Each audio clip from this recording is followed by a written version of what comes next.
deflation cycle that they're going through causes a few things. One, consumption goes down. People don't want to spend money, they want to save money. Number two, businesses cut prices. Consumers expect for prices to go down, so they hold off with purchases. Businesses lay off employees, and obviously all of this adds up. And the other country that went through this years ago was Japan. Look how fast Japan grew from 1969 to 1990. When you see the numbers all the way to the left, look at that spike on how the Nikkei 225 stock market index grew that quickly, and everybody was saying Japan is the way to go. Look at the cars they're making. Look at all the stuff that they're doing. We were studying them so quickly. We were all studying what Japan was doing.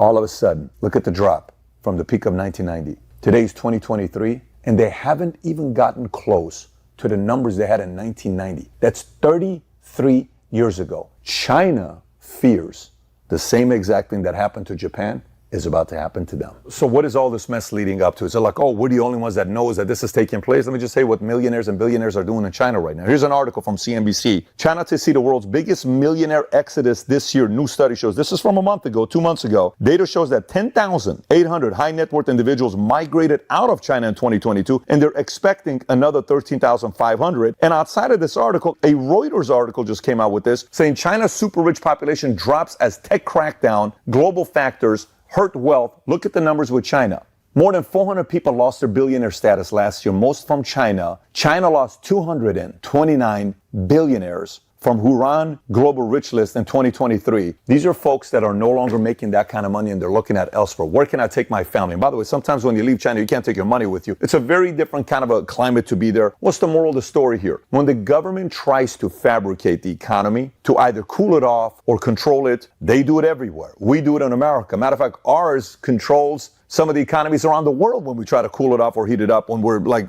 dealing with interest rates. So look, when you look at these numbers, the same can be said with a business. When you're growing too fast, if you don't have enough products to fill in the buyers, you're going to cause a lot of buyers to be sitting 2, 4, 6, 8 weeks to receive the product. They're not going to be happy. It's kind of what's going on over there in China. And then at the same time, when you look at China, their population is 1.44 billion, but they have 658 million homes in China. So if you say the average house has 3 people living there or 4 people living there, why do you have 658 million homes when you only have 1.4? It seems like a big number, but it's not a big. You have way too many empty places. Why produce products and places to live when you don't have enough people to want to buy? This is all fake economy. This is the fake success that we experienced in America, where a lot of people made a lot of money. They bought all the fancy stuff and then boom, it disappeared. On a larger scale, China's going through it right now. We're going to see how they handle this. We're going to see what decisions they make politically. Do they get involved? Do they kind of stay out of it? Knowing their philosophy, how it is, they feel they want to control everything. They don't want anything to get out of their hands. But does this also mean they're already a net negative migration? Is that going to skyrocket with people leaving? Who knows?